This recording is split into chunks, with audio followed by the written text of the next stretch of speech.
여러분이 무엇을 기대하든 그 이상의 유익함을 드리겠습니다. 안녕하십니까. 대박플러스 시즌2의 강동석입니다. 오늘 코스피 지수는 1910선에 안착을 했습니다. 하지만 오늘 발표된 중국의 HSBC PMI 지수가 예상치를 밑돈 47.4를 기록하면서 상승폭을 제한시켰는데요. 내일 현대차와 또 포스코, 에스솔 이렇게 굵직굵직한 기업들의 실적 발표가 있죠. 본격적인 실적 시즌인 만큼 실적도 꼼꼼하게 챙겨보시길 바라겠습니다. 대박플러스 시즌2 투자의 기초부터 고수까지 함께 하실 수 있는 방법들 저희가 소개해드리고 있습니다. 오늘 강의 함께 해주실 분 소개해드리겠습니다. 샘플러스 김용준 멘토 자리하셨습니다. 안녕하십니까? 예, 안녕하세요. 네, 먼저 대박플러스 시즌2 참여하실 수 있는 방법부터 소개해드리겠습니다. 먼저 무료 문자가 열려 있습니다. 013-3366-0110번 강의에 대해서 궁금하신 점 올리실 수 있고요. 또 서울경제TV 홈페이지에 들어오셔서 대박플러스 시즌2 시청자 게시판에 글을 남겨주시면 저희 샘플러스 전문위원들과 멘토들이 친절하게 답변을 달아드리겠습니다. 월요일부터 금요일까지 강의 자료도 함께 업로드되고 있습니다. 여러분 주식 공부 혼자 하지 마시고요. 저희 강의 자료와 함께 공부하시면 조금 더 큰 투자 수익을 올리실 수 있을 것 같습니다. 그럼 김용준 멘토와 함께하는 알찬 강의 대박플러스 시즌2 본격적인 강의 시작해보겠습니다.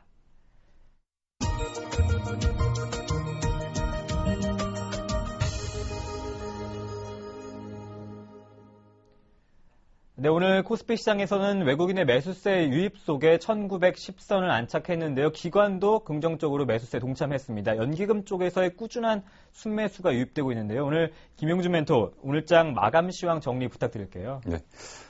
일단 이제 전체적인 지금 상황들을 한번 리뷰를 해봐야 될 것 같습니다. 네. 이제 요번에 지수가 이제 왜 밀렸는지, 그리고 이제 현재의 구간이 어느 정도 위치인지, 이런 것들을 일단 차트를 보면서 먼저 말씀을 좀 드리도록 하겠습니다. 자, 일단 지금 이제 이제 지수가 2000포인트에서부터 이제 여기까지 이제 수직 낙하를 좀 했죠. 이제 여기서 나타났던 이제 큰 문제가 이제 두 가지입니다. 이제 G2죠. G2 중에서 사실 여기서 좀 더 파괴력이 있었던 부분들은 결국 뭐였냐면 미국발 악재였습니다. 자, 미국이 결국은 출구 전략, 그러니까 이제 유동성 규모, 그러니까 유동성을 축소할 거냐, 이제 이 부분이 과연 어떻게 진행될 거냐에 대해서 결국 버냉키의 6월 달에 어떤 코멘트 이후 지수는 전체적으로 좀 급락을 했고요. 여기다가 이제 조금 더 악화시켰던 부분들이 결국 뭐였냐면 결국 이제 중국 쪽에서 과연 이 부분이 좀 어떻게 될 거냐, 이제 이 얘기죠. 그래서 이제 여기까지 왔는데 결국 이제 바닥권에서 어떤 현상이 벌어졌냐면 결국 이제 버냉키의 얘기 때문에 빠졌던 게 버냉키의 한마디에 다시 이제 반등을 좀 한 거죠. 다시 이제 버냉키가 이 시기가 좀 당장은 아닐 것 같다라는 얘기가 이제 다시 얘기가 나왔었습니다. 그래서 이제 일단 지수는 좀 전체적으로 좀 하방을 좀 잡은 모습을 좀 보였지만 결국은 올라갈 수 있는 모멘텀을 좀 못 찾았던 부분들이 좀 가장 큰 문제였고요. 올라갈 수 있는 모멘텀을 못 찾는 가운데서 결국은 다시금 버냉키의 어떤 연설이 우리가 좀 조금 더 완화된 발언을 통해서 안정이 됐고, 최근에 지수가 움직이는 거는 결국은 중국과 관련해서 좀 많이 움직였다라고 일단 볼 수가 있습니다. 이제 어제 같은 경우에도 장 막판 무렵에 중국 쪽에서 반등이 나오다 보니까 이제 발빠르게 좀 반등을 좀 했죠. 자, 그러면 이제는 지금 딱 봐야 될 게 이제 여기서 이제 좀 문제가 좀 됩니다. 빠진 거에서 지금 반 정도는 되돌려 놓은 상태거든요. 반 정도는 되돌려 놨는데 이게 위쪽으로 가면은 추세적인 상승이나 아니면 새로운 어떤 박스권 상단을 형성할 가능성이 있고요.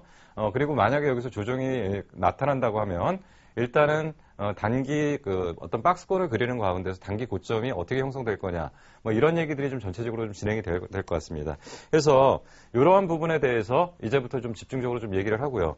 결국 무슨 얘기냐면 앞으로 그럼 지수가 더 올라갈 거냐, 아니면 지수가 여기서 고점을 맞고 떨어질 거냐, 아니면 어떤 새로운 변화들이 좀 생길 거냐, 이런 부분에 대해서 이제 전반적으로 좀 다시 얘기를 좀 본격적으로 좀 시작을 하도록 하겠습니다. 네, 최근에 이제 앞부분에 좀 설명드렸던 게 최근에 가장 중요한 이슈가 됐던 것이 G2발 악재였죠. G2발 악재가 생기고 나서 G2발 악재가 해소되는 과정에서 단기 반등들은 나왔습니다. 그래서 아까 바닥에서 보여준 것처럼 최저점이 이제 1770 정도를 저점으로 해서 바닥을 이제 1800을 좀 상향 돌파하는 한 1830, 40 정도에서 일단 지수는 멈춰버린 거죠. 그러면서 여기서 갈 길을 못 찾고 헤매다가 방향성 좀 혼조를 좀 보이고 있는데, 그리고 나서 이제 그 버냉키 얘기 한마디 한 단계 더 레벨업 하고요. 그리고 나서 최근에는 중국발 기준으로 반등세를 이어가는 이런 흐름이라고 일단 정리를 했습니다. 근데 여기서 이제 우리가 좀 몇 가지 기억해야 될 얘기들이 좀 생겼습니다. 과거 같은 경우에는 철저하게 그 국내 증시는 미국 시장이 강하게 올라온다, 아니면 나스닥이 강하게 올라온다, 아니면 유럽발 문제들이 해결됐다, 이런 쪽에 반응을 하면서 지수가 레벨업하고 아니면 어떤 그쪽과 방향을 좀 같이 하는데, 최근에는 미국 증시가 아무리 올라와도 못 따라가는 거죠. 보통 이제 미국 증시가 뭐 100포인트다, 150포인트다 뜨면은 당연히 국내 증시는 상승할 걸로 예상을 했는데, 그날 여지없이 파생과 연결된 매도세가 출회되면서 지수를 억눌러버리는 상황들이 계속적으로 반복됐습니다. 그러면서 이번에 이제 버냉키 얘기 때문에 오히려 미국 증시는 사상 최고점을 찍고 가고 있는데, 국내 증시는 계속적으로 횡보 국면을 이어갔던 부분들을 반복했습니다. 그래서 여기서 이제 우리가 정리를 해야 될 게, 지금은 미국과 철저한 디커플링이 지금 진행되고 있다. 이 부분이 지금 가장 중요한 얘기입니다. 그렇기 때문에 미국이 올라온다고 해서 오늘 설사 미국이 지금 현재의 흐름으로 봤을 때는 미국이 오늘 다시 150포인트가 올라온다고 해서 국내 증시가 또 올라온다라고 보기는 어려울 거라는 거죠. 그래서 앞으로는 미국과의 디커플링, 결국은 이러한 부분들은 미국의 의존도가 점점점 떨어져 가고 있다는 상황이고요. 그리고 미국에 대한 대안으로 현재 어떤 나라의 지표를 보고 움직이냐, 중국의 변수에 따라 움직인다라고 정리를 해드릴 수 있습니다. 최근에는 중국장이 딱 열려서 중국이 하락하냐 상승하냐에 따라서 선물의 방향이 바로바로 바뀌어버려요. 그러니까 오늘 같은 경우에도 중국장 개장과 함께 소폭 마이너스가 딱 떨어져 버리니까 선물에서 순간적으로 급락이 나왔다. 결국 이제 장막판에 돌리긴 했는데, 워낙 지금 중국 변수에, 중국 지표에 지금 민감하게 움직이고 있거든요. 그래서 철저하게 미국과는 지금 디커플링 국면을 보이고 있고요. 중국 변수에 대해서는 즉각 반응을 하는 아주 민감한 부분으로 좀 반응을 하고 있습니다. 어제 같은 경우에도 중국 쪽에서 반등이 나오니까 국내 증시가 10시 40분을 기점으로 해서 반등을 시작해서 상승폭을 확대시키는 국면이 나왔고요. 그러면서 전반적인 어떤 그 상황들을 개선시켰다라고 일단 볼 수가 있습니다. 그래서 지금은 미국과는 디커플링, 중국과는 철저하게 민감하게 반응을 한다.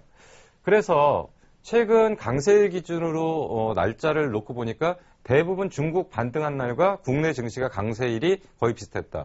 어제 같은 경우에도 중국이 한 1% 정도 올라오니까 우리나라 지수도 한 20포인트 정도 올라갔고요. 그리고 이제 그 버냉키 얘기가 나왔을 때 사실은 미국발 영향을 받아서 급등을 했던 것이 아니라 중국이 상승을 해주니까 거기서 일정 부분 상승을 했다가 중국에 상승하는 걸 보고서 상승폭이 확대되는 부분들을 분명히 나타냈거든요. 그래서 지금은 철저하게 중국 반등하는 날 국내 증시가 강한 상승을 좀 보였다라고 일단 지금 보실 수가 있습니다. 굉장히 큰 축에서 중요한 의미를 지금 갖고 있고요. 그렇기 때문에 앞으로는, 그러니까 항상 시장은 여러 가지 변수들이 존재합니다. 뭐 중국발 변수도 있고요, 미국발 변수도 있고요, 뭐 채권 금리 아니면 환율의 방향, 이런 것들이 있는데 항상 어떤 시장이든지 가장 중요한 핵심 변수가 작용을 하게 되거든요. 그래서 어떨 때는 환율이 중요할 때가 있고요. 어떨 때는 금리가 중요할 때가 있고요. 어떨 때는 파생의 방향이 중요할 때가 있고, 어떨 때는 모든 게 다 중요할 때가 있지만, 지금 같은 경우에는 중국에 특히 민감하게 반응을 하고 있기 때문에 이런 부분들은 좀 기억을 하실 필요가 좀 있다라고 좀 볼 수가 있고요. 그리고 이번 반등에서 또 특징적으로 나타났던 부분이 코스닥의 반등 속도가 분명히 빨랐습니다. 거래소에 비해서. 그랬다가 어제를 기점으로 해서 코스닥과 거래소의 역전 현상이 좀 벌어졌죠. 잠깐 좀 차트를 보면서 그 부분을 좀 설명을 드릴게요. 예, 지금 코스닥 지수를 좀 먼저 좀 한번 보고서 그리고 거래소 지수를 좀 보겠습니다. 자,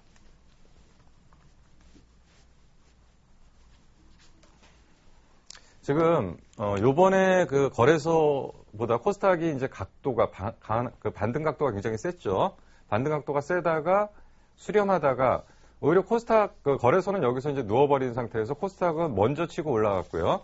그리고 최근 기준으로 거래소가 올라오는데 코스닥은 이제 옆으로 누워버리는 패턴을 좀 보이고 있습니다. 그러니까 이쪽이 이제 먼저 선반응을 했고요. 지금 현재 이쪽은 기간 조정이 지금 들어가고 있다라고 좀 볼 수가 있습니다. 그러면 이제 거래소 쪽의 움직임을 좀 다시 한번 좀 봐야 되겠죠. 종합주가지수 기준으로요. 네, 앞부분과 조금 차이가 있는 게 분명히 이제 각도의 차이가 좀 있습니다. 물론 전체적인 방향은 동일하다고 볼 수 있지만 각도의 차이가 있는데 최근에는 거래소의 각도가 좀 세지고 있죠. 오히려 거래소는 조정을 받다가 최근에 올라온 거고요. 코스닥은 이미 올라왔다가 누워버리는 상태고요. 조금 지금 패턴들이 좀 차이가 있습니다.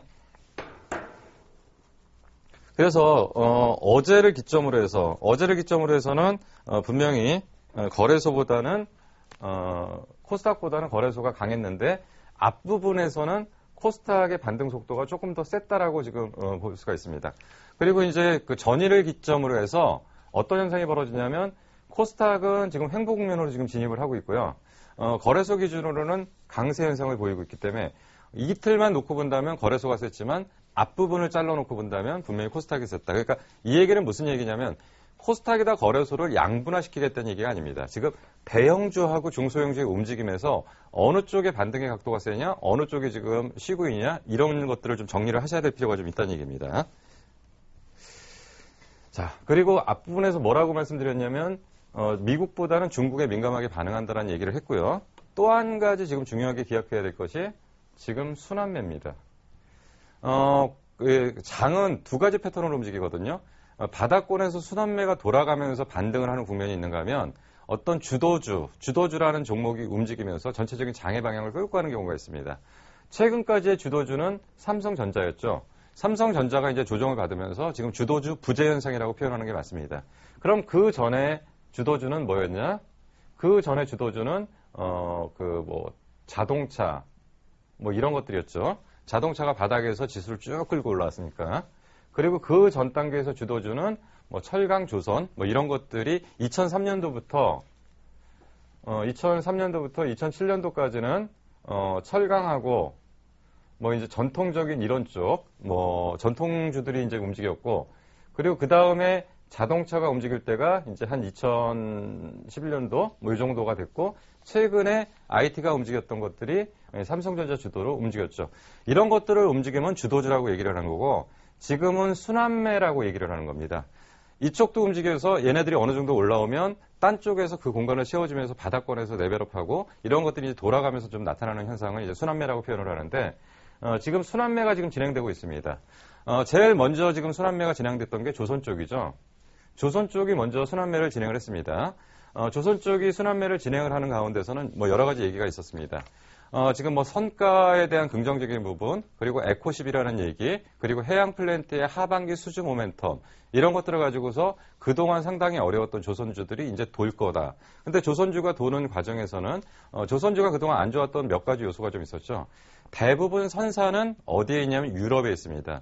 유럽이 발주를 내줘야 되는데, 유럽이 워낙 그동안 안 좋다 보니까 발주 낼 거를 좀 취소했던 부분들도 있고요. 그리고 금융 구조에 문제가 있어서 결국 이제 선박이라는 거는 엄청난 돈이 들어가는 거기 때문에 바로 만들어서 돈을 주고 이런 결제들이 아니기 때문에 몇 년을 걸쳐서 자금 집행을 좀 해야 되는 그런 부분들이 있는데, 결국 그렇기 때문에 항상 선박금융이라는 유럽의 은행 시스템을 이용을 해서 결국 배가 만들어지는 구조. 그래서 단계별로 진행되는 단계에 따라서 자금이 집행되는 그런 구조인데, 유럽의 금융 시스템이 문제가 되다 보니까 조선주들이 금융 시스템의 지원을 못 받았고, 그리고 또 한 가지 과거에 조선업황이 안 좋을 때 저가 수주 받았던 것들이 실적으로 반영되면서 실적이 안 좋았던 부분들이 있고요.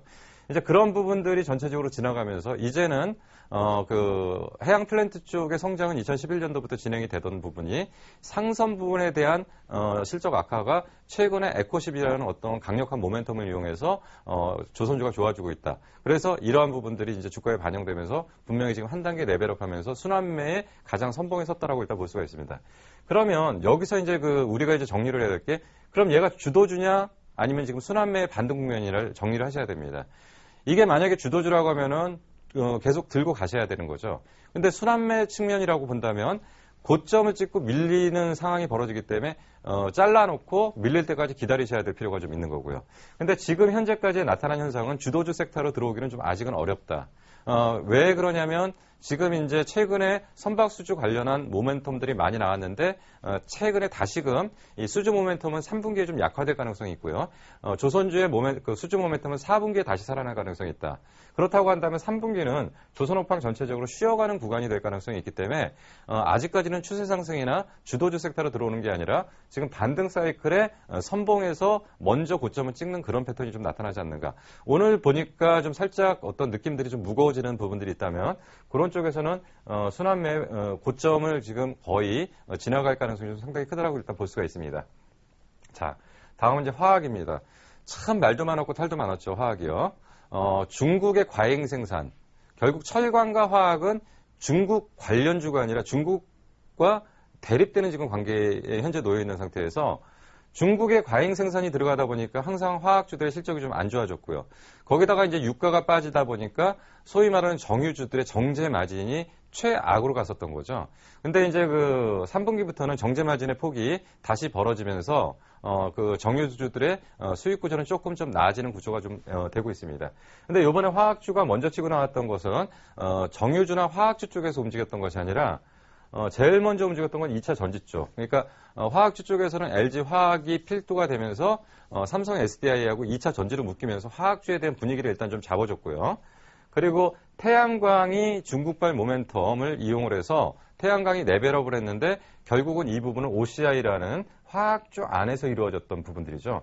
그래서 화학주 쪽에서 2차 전지 쪽과 태양광 쪽을 잡고 있는 대형주 쪽이 안정을 찾으니까 주변주들이 반등할 수 있는 기회가 생겼고요. 그래서 다시금 화학주를 재평가하다 보니까 결국 화학주의 업황들은 최악을 지나가고 있기 때문에 지금 순환매가 지금 진행되고 있습니다.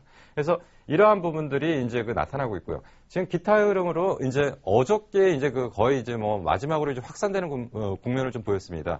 이 순환매의 어떤 방향들이요. 건설이 어제 강하게 좀 치고 나왔고요. 그러니까 최근에 건설이 한 2, 3일 정도 좀 치고 나왔고요. 그리고 이제 철강도 강하게 지금 치고 나왔습니다. 근데 철강은 섹터별로 나눠서 좀 볼 필요가 있는데 모든 철강 쪽에 관련된 부분이라든지 건설 쪽 관련 철강 쪽이라든지 아니면 자동차 관련 철강 쪽은 분명히 한계가 있을 겁니다. 자동차 관련 철강주는 기존의 상태에서 크게 좋아질 건 없는 상태이고요. 건설 쪽 철강은 아직까지는 안 되는 쪽이고요. 그렇기 때문에 종합적인 철강은 실적 개선, 그러니까 종합적인 철강이라는 것이 우리가 대표로 볼 수 있는 게 이제 포스코고요. 그리고 이제 자동차 관련 철강 쪽이 결국은 현대제철 쪽이 되겠죠. 현대 BNG 스텔이나 현대제철 이런 쪽이 될 거고요. 그래서 이러한 섹터들의 그 실적 개선은 아직까지는 좀 미미한 상태일 거고, 그래서 이제 철강 쪽은 업황 개선이 지금 진행되고 있는 조선 쪽과 맞물리는 철강 쪽이 그래도 괜찮게 좀 쳐다볼 수 있는 방향 쪽이라고 좀 말씀을 드리는 거고요. 그래서 어제는 건설과 철강이 동반해서 전체적인 순환매를 지금 해줬다라고 일단 볼 수가 있습니다. 이제 어제 오늘 나타났던 현상들이 이제 IT 쪽에서 좀 강하게 나타났죠. IT 쪽에서는 이제 물론 삼성전자가 바닥권 120만 원에서 지금 130만 원, 131만 원 정도까지 이제 진입을 했습니다. 그러면 삼성전자 거꾸로 보시면 다시 보면 이렇게 되면 이제 정리를 하셔야 되는 게, 그럼 삼성전자 이제 완전히 저점 찍고 올라가냐? 아닙니다. 계속 말씀드린 게 박스권입니다. 120만 원 하단, 140만 원 상단. 그러면 내일 추가적으로 상승한다라고 하면 일단 부담을 좀 느낄 겁니다. 가격대로는. 근데 이제 어제 나타났던 게 이제 금융주까지 완전히 돌아버렸어요. 보통 순환매의 마지막 사이클이 어디라고 얘기하냐면 금융주라고 얘기를 하거든요. 근데 어제 금융주까지 완전히 확산돼 버렸기 때문에 지금 이제는 순환매가 진행됐던 건 맞는데 순환매도 거의 막바지 국면에서 마지막 순환매가 현재 진행되고 있다라고 일단 볼 수가 있습니다. 그래서 지금 이제 현재까지 나타난 상황들은 좀 이렇게 좀 정리를 좀 해보실 필요가 있고요. 그럼 좀 앞으로 좀 어떻게 될 거냐라는 얘기를 좀 해야 되겠죠. 그래서 이제 계속적으로 말씀드렸던 게 뭐냐면 지수대를 좀 보자라고 말씀드렸죠. 그래서 지수대는 제가 당초에 이번에 그 반등을 시작하기 전에 제시했던 지수대가 1920 정도였습니다. 근데 이제 오늘 1912포인트. 근데 소위 말하는 기술적 분석상으로 보면 정확하게 이전보다는 조금 더 오버할 수 있는 가능성은 좀 있겠죠. 그래서 지수대는 1920에서 1940대를 강하게 위쪽으로 뚫고 올라가서 추세 상승으로 전환되기는 지금 굉장히 어렵습니다. 본격적인 지금 매물대에 진입했고요. 아까 말씀드린 것처럼 주도 섹터 내지는 반등 섹터에 들어와 있는 대부분의 종목들이 반등의 끝자락 정도에 걸렸고 순환매에서도 더 이상 돌릴 수 있는 순환매의 업종군이 없다라는 거죠. 이렇기 때문에 지금 내일부터는 본격적인 매물대에 진입한다고 일단 볼 수가 있습니다. 여기서부터 밀려도 할 수 없어요. 밀릴 수 있어요. 그렇기 때문에 지금 단기 고점권에 진입했을 가능성이 굉장히 높고 여기서 나온다 하더라도 불과 한 20포인트 내외 정도의 반등폭 이상을 넘기기는 쉽지 않다라고 보시는 게 좀 맞을 것 같습니다. 그래서 지금은 어떤 의미에서 좀 부여를 할 수 있냐면 박스권 상단을 확인해가는 과정이라고 보시면 됩니다. 지금 아직 박스권 상단이 완전히 확인된 건 아닙니다. 아까 차트를 보셨듯이 지금 이렇게 지금 되고 있는데 이게 조금 더 올라올지 아니면 여기서 꺾여 내려올지 이거는 모르거든요. 그래서 지금 상단을 지금 확인해가는 과정입니다. 상단을 확인해가면 이게 편한 게, 그러니까 지금까지는 불안했던 게 뭐냐면 바닥에서 못 잡았던 이유가 뭐냐면 하단이 확인 안 됐기 때문에 못 잡은 거고요. 그래서 하단이 지금 확인돼 가면서 올라왔기 때문에 이제는 상단권 정도에서는 어떤 전략을 취하셔야 되면 비중 축소가 들어가셔야 되는 거죠. 대형주 쪽으로는. 그래서 지금 상단 확인하는 구간에서 조금 이상하면 일단은 물론 종목별로 다 동일한 상황은 아닙니다. 오히려 여기서부터 사들어가야 될 종목도 있는데 전체적인 지수의 방향성을 놓고 본다면 초대형주 쪽에서는 비중 축소 작업이 지금 필요한 시점이라고 일단 보여집니다. 지금 요번에 이 반등 사이클에 굉장히 의미를 부여할 수 있는 것은 최소한 우리가 공포감을 느꼈던 바닥은 일단 확인이 됐다. 그러니까 최소한 1800대 정도 진입하면은 저점 매수 전략으로 일단 방향을 좀 볼 수는 있다라는 측면에서 하락에 대한 바닥권 확인 작업에 의미를 부여하는 거고요. 지금은 여기서는 추격 매수를 하거나 종목의 비중을 늘리거나 어떤 현금 비중을 높일 수 있는 그런 상황은 아니고 일단 전체적으로 지금 이제 비중 축소를 해야 된다. 자, 그리고 이제 여기서 이제 조금 우리가 좀 고민을 해야 될 게 대형주는 더 가기는 어렵다라는 얘기는 분명히 계속적으로 말씀드렸습니다. 그러면 앞부분에서 말씀드린 게 코스닥이 먼저 올라갔고 먼저 조정을 받았다. 그러면 코스닥은 여기서 치고 올라가면 뭐냐면 이제 박스권이 아니거든요. 이제는 상승 쪽이에요. 그래서 거래수 대비 코스닥이 선반영을 했는데 그럼 이제 코스닥에 대해서 고민을 하는 부분이 뭐냐면 이게 박스권이냐 아니면 추세 상승이냐 이 부분이 지금 고민이 됩니다. 정말 이 부분이 어느 쪽으로 나타나느냐에 따라서 우리의 방향은 급격하게 바뀔 가능성이 있다는 거죠. 그래서 지금 여기서 이제 우리가 좀 요번에 좀 힌트를 얻어야 될 부분이 좀 분명히 있습니다. 뭐에 대한 힌트를 좀 얻어야 되냐면 분명히 지수는 크게 움직이지 않는 상태에서 뭔가 시장에 굉장히 큰 게 하나 왔다 갔습니다. 큰 게 하나 왔다 갔던 게 결국은 뭐냐면 요번에 우리가 기억나는 게 제가 계속적으로 강조드렸지만 ESS, 뭐 전기차, 아니면 신재생 에너지, 태양광, 풍력, 기타 등등 이런 얘기들 계속 반복되었죠. 그리고 2차 전지 쪽에서는 테슬라의 효과, 그러니까 전기차의 효과라는 얘기를 분명히 말씀드렸고요. 그리고 똑같은 2차 전지에서 ESS라는 것은 결국은 이것은 어떤 새로운 어떤 에너지의 패러다임을 좀 바꿀 수 있는 그런 부분에서 어떤 변화들이 좀 크게 나타났다. 그래서 지금 요번에 이 부분이 과연 시장을 끌고 갈 만한 주도 섹터로 올라올 건지 아닌지에 대한 부분들을 지금부터 이제 설명을 드릴 겁니다. 그러니까 전체적인 지수의 방향은 이 정도로 보시면 맞을 것 같고요. 이제부터 신재생 에너지의 효과가 과연 어떻게 나타날 건지 그리고 이거를 정말 우리가 제대로 지금 해서 한번 끌고 가봐야 되는 건지 그런 부분에 대해서 지금 잠깐 쉬었다가 다시 진행을 하도록 하겠습니다. 네, 코스피 단기 고점에 진입했을 가능성이 있기 때문에 박스권 상단을 확인해보자. 특히 비중 축소 전략이 유효할 것이다. 이렇게 정리해 주셨습니다. 이제 본격적인 김용준 멘토의 강의를 들어보겠습니다. 주식에 관한 모든 것을 쉽고 정확하게 압축해 전달하는 시간. 종목의 흐름을 자세히 분석하고 정확한 매매 시점 공략을 듣는다. 김용준의 주식백과사전 지금 공개됩니다.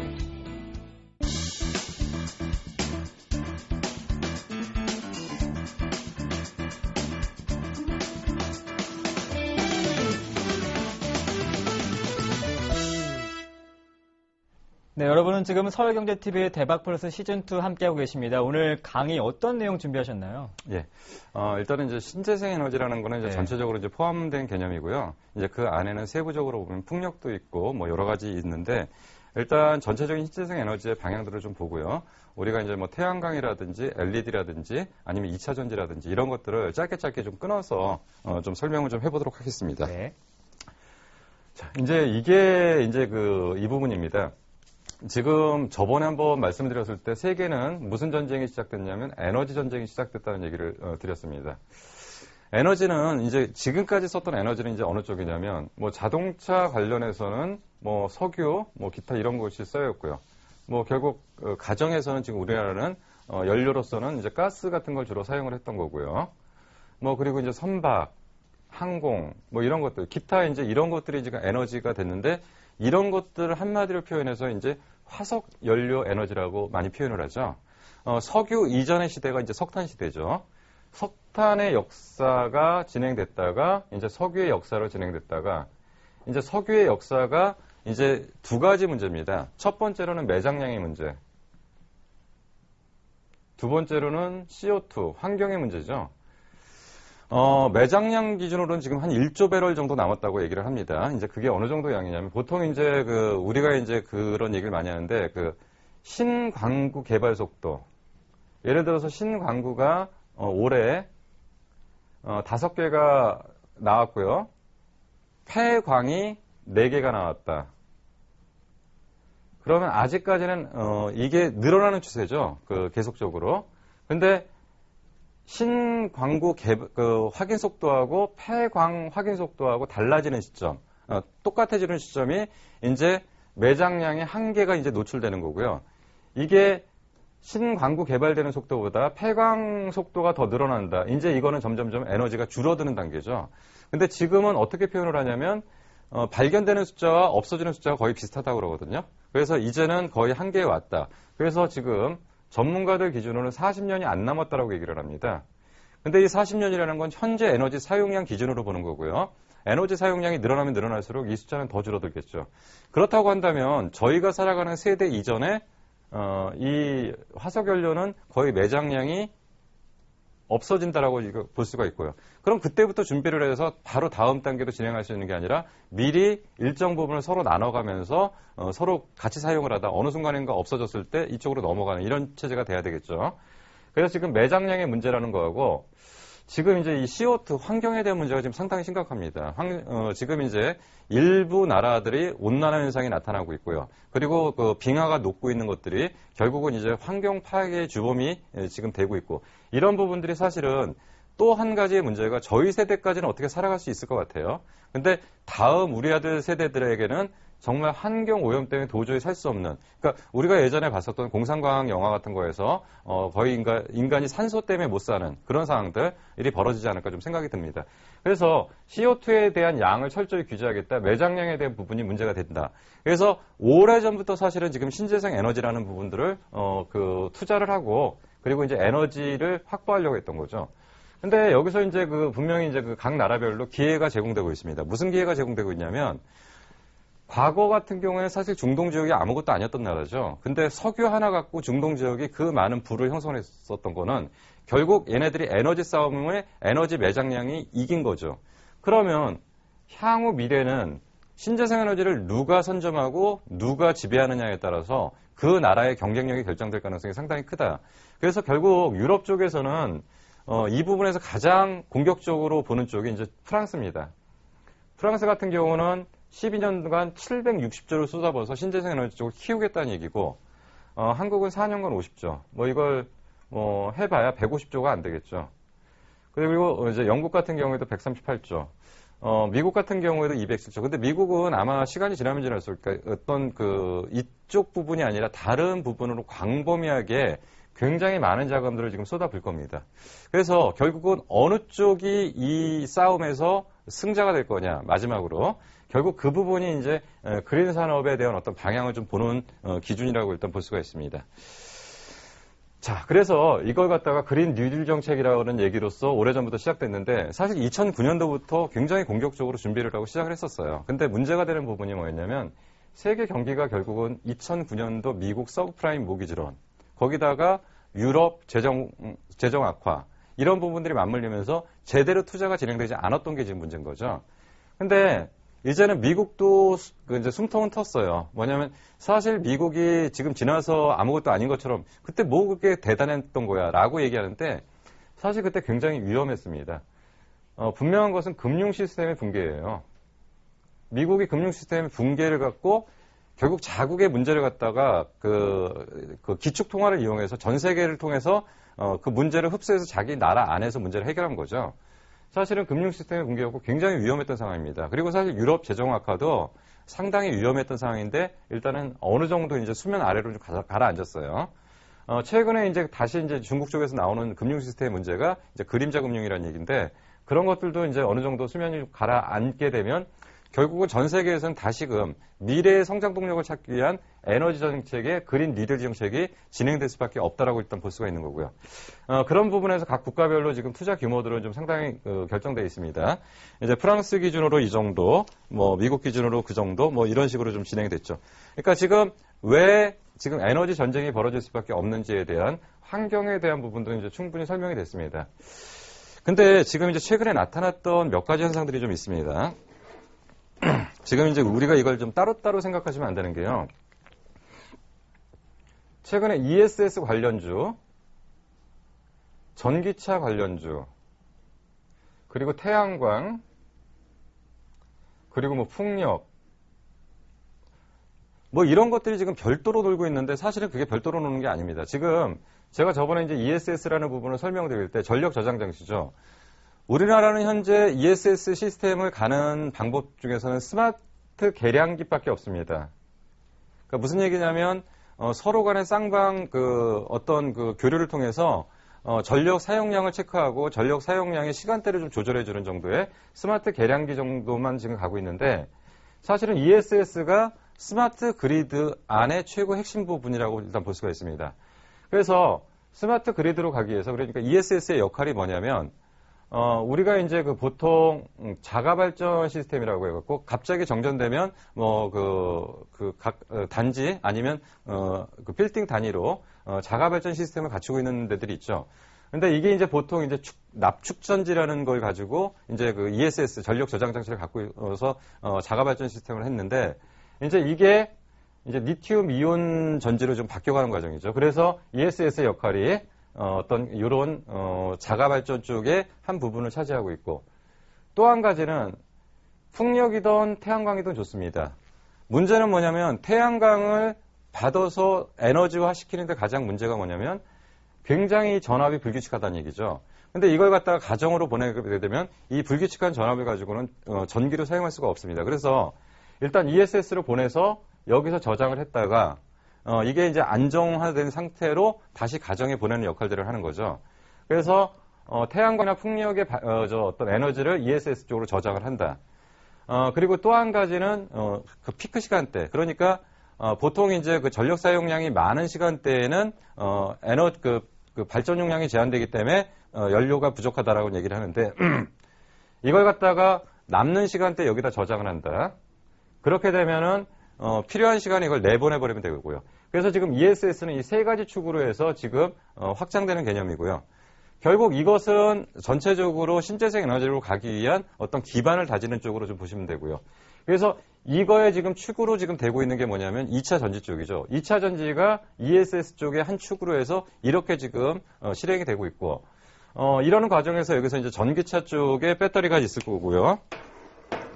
그리고 이제 이것이 다 구축이 되게 되면 태양광이나 풍력에 대한 생산 원가가 떨어지겠죠. 단가가. 그렇게 되면 이제 이런 신재생 에너지의 큰 축이 좀 그려집니다. 그래서 지금 어떤 나라는 ESS 쪽에 집중을 하고 있고요. 중국 같은 나라는 태양광 쪽의 자국 산업을 보호하면서 이쪽으로 가겠다라고 지금 얘기를 하고 있는 거고요.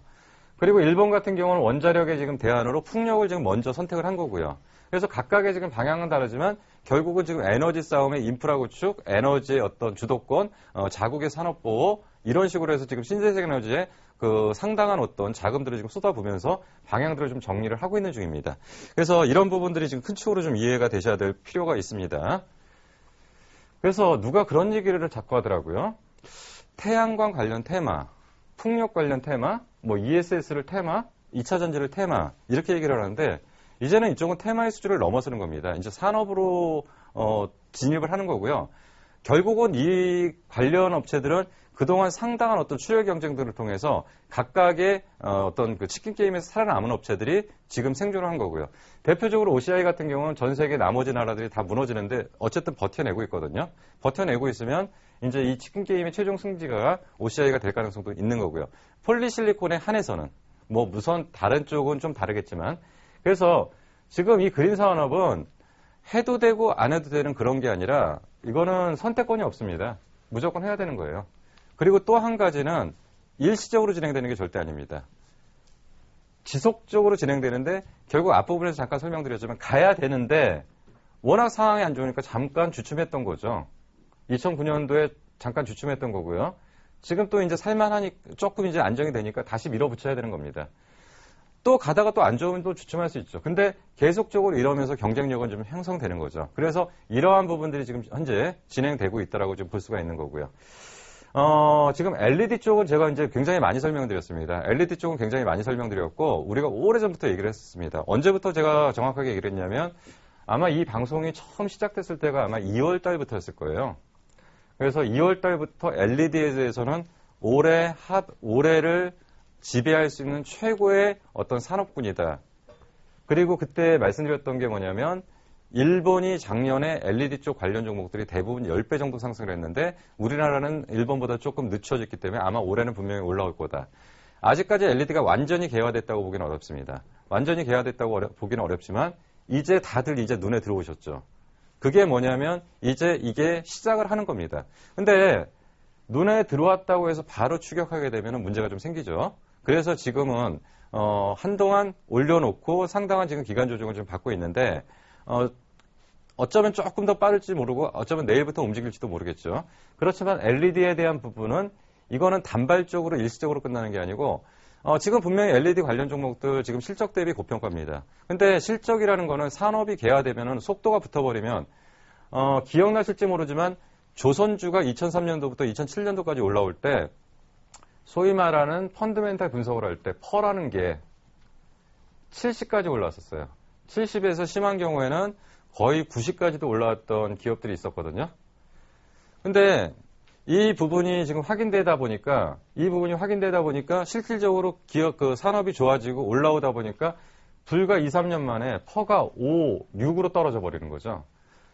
실적이 안 좋은 회사들은 실적이 앞으로 업황이 꺾이는 애들은 퍼 지금 현재 5, 6이라고 해도 퍼 5, 6이라서 저평가다 그러는데 업황이 망가져서 그냥 가기 시작하면은 실적이 안 나오니까 나중에 퍼 50, 60 나올 수 있어요.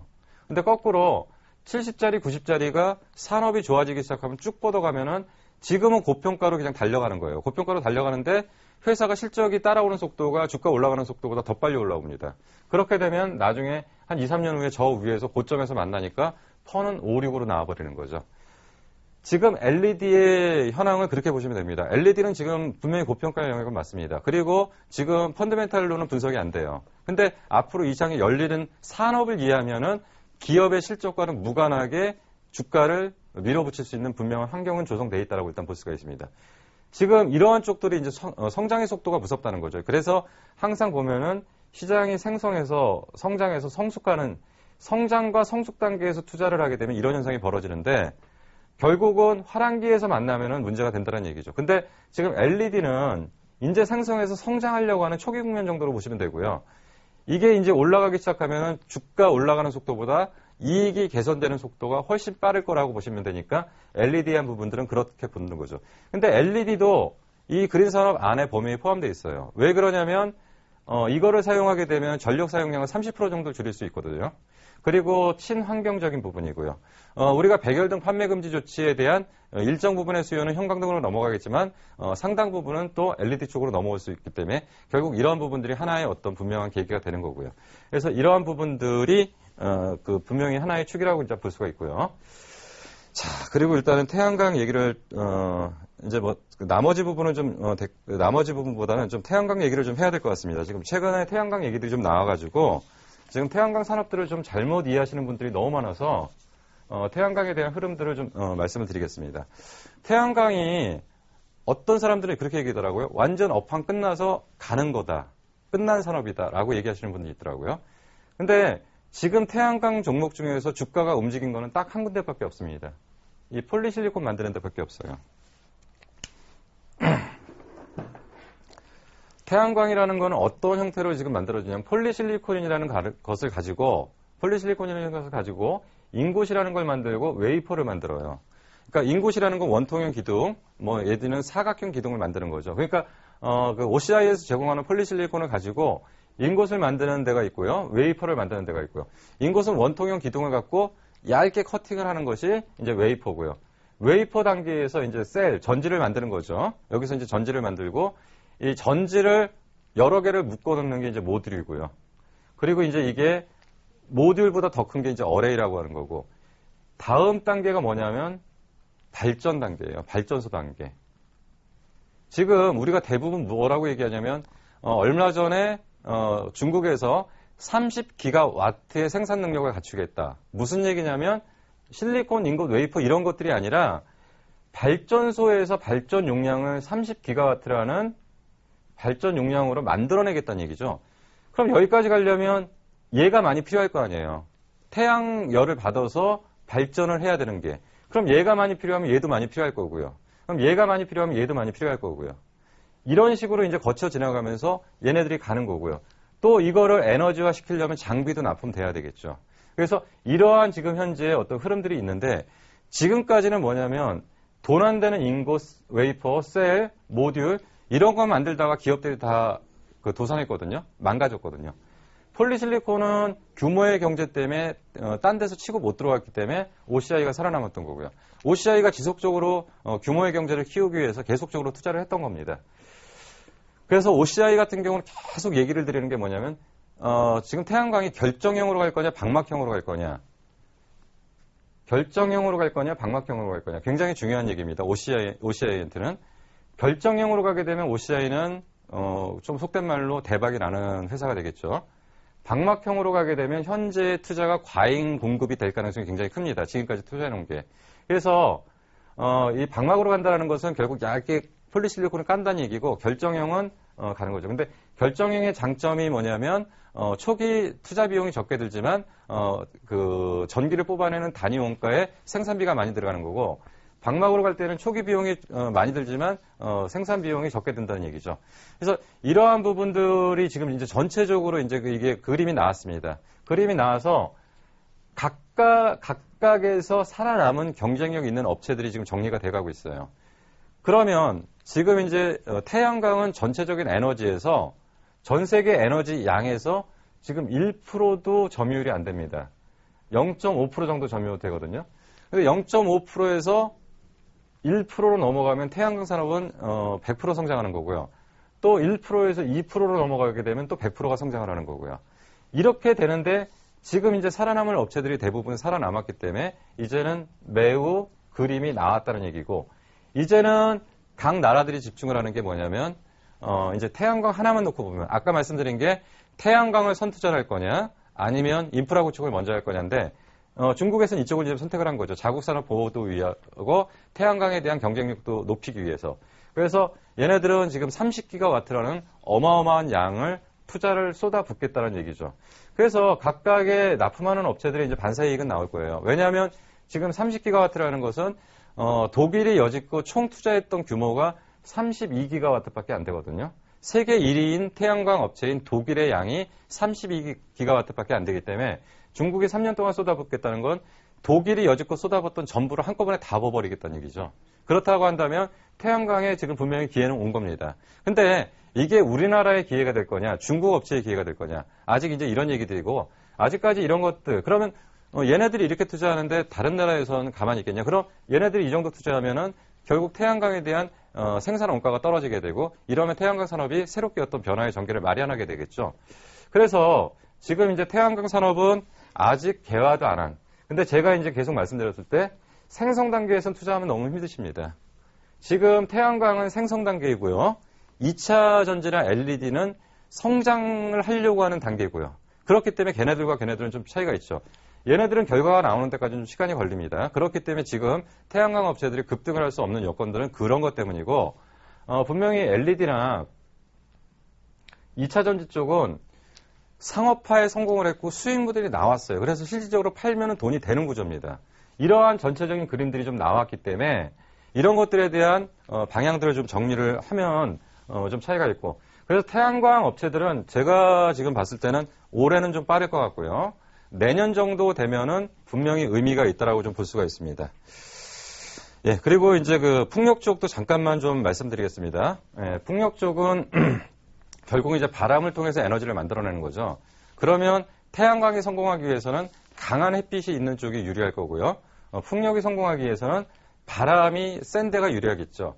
그런데 이제 그 풍력 같은 경우는 지금 이제 그 메가와트당 생산 단가가 54유로 정도, 원자력 같은 건 38유로, 그러니까 태양광은 260유로. 굉장히 원가가 좀 차이가 있습니다. 근데 지금 원자력하고 풍력이 이제 싸움인데, 물론 처음에 공사기간 같은 경우 원자력은 공사기간이 10년 정도 소요가 돼요. 근데 풍력은 공사기간이 2, 3년이기 때문에 원자력이나 풍력은 가는 방향으로 봤을 때는 생산 원가 기준에서 크게 차이가 없습니다. 그렇기 때문에 지금 일본이 선택할 수 있었던 것은 풍력이 조금 더 낫다라고 보고 판단을 한 거고, 지금 이제 풍력 쪽에서는 지금 우리나라가 사실은 그 소위 말하는 그 적이 없는 거죠. 그 과거의 공사 경험을 통해서 충분한 기술력이 검증받은 내용들이 좀 없기 때문에 아직까지 풍력 쪽에서 본격적인 매출이 일어나지는 않습니다. 근데 풍력 쪽도 굉장히 빠른 속도로 올라올 가능성이 있고, 이쪽도 좀 경쟁력이 좀 크다라고 일단 볼 수가 있습니다. 그리고 이제 그 중국은 태양광이고 풍력이고 지금 다 손대고 있어요. 그래서 지금 중국 쪽에서는 풍력 쪽에서도 기존에 하던 게 100% 정도 성장을 지금 하고 있다라고 좀 볼 수가 있고요.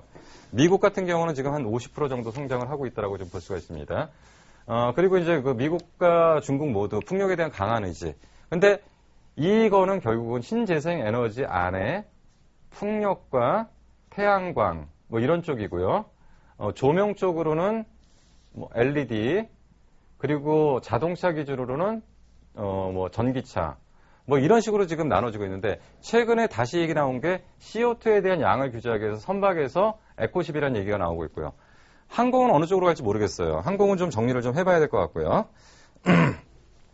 그래서 분명히 이제 우리 조선이나 철강의 우수한 기술력은 분명히 있는데, 결국 이거 갖다 풍력으로 좀 연결하는 게 과제가 문제고요. 지금 현재 앞부분의 대부분 업체들이 조기 투자한 것 때문에 이 부분이 좀 문제가 됩니다. 그래서 지금 그런 부분들이 지금 전체적인 열약 조건이죠. 제가 지금 다시 한번 정리를 하겠습니다. 그 국내 증시 같은 경우는 거래소 기준으로는 박스권 상단에 진입했을 가능성이 있기 때문에 초대형주에 대한 비중 축소가 좀 필요한 시점이라고 말씀드렸고요. 그리고 이제 개별 종목 쪽인 코스닥 시장은 박스권의 상단을 돌파해서 추세적인 상승을 갈 수 있는지를 좀 지켜보셔야 된다고 했고요. 중소형주 쪽 내지는 새로운 먹거리 쪽에서 지금 신재생 에너지가 이번에 전면에 부상을 했다. 이게 향후 상당 기간을 끌고 갈 가능성이 있는데, 그런 쪽에서 풍력과 뭐 이런 부분들, 그리고 ESS, 2차 전지 이런 쪽은 지속적인 성장 가능성이 매우 높다라는 관점에서 좀 지켜보실 필요가 있지 않은가 좀 판단이 됩니다. 오늘 얘기는 이 정도로 하겠습니다. 네, 오늘 열정적인 강의 그린 산업 투자 계획에 대해서는 샘플러스 김용준 멘토와 함께했습니다. 강의 잘 들었습니다. 고맙습니다. 네, 감사합니다. 네, 서울경제TV 최고의 샘플러스 전문가들의 여러분들을 위해서 무료 방송 준비했습니다. 매일 오전 8시 30분부터 오후 3시 30분까지 진행되고 있습니다. 어려운 장 속에서의 투자 전략과 또 투자 비법까지 공개하신다고 하니까요. 여러분의 많은 관심과 성원 부탁드리겠습니다. 여러분의 성공 투자를 기원합니다. 대박 플러스 시즌2였습니다. 시청해주신 여러분 고맙습니다.